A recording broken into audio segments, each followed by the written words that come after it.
လူရဲ့လို့ဖြစ်လာချိန်မှာလမ်းပြခဲ့သူပါကျွန်တော်တို့ရှောင်းနေလမ်းလွယ်မမဖို့ရာ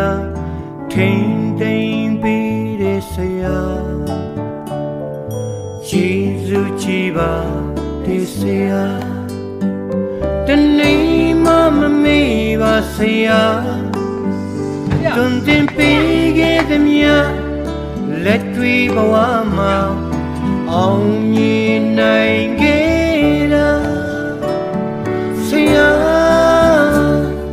ကျေးဇူးမမေ့ပါဖယားနဲ့တကိုင်းဝင်မှာဆရာအမရှိခဲ့ရင်ခွင်လို့ပေးခဲ့ပါလမ်းပြ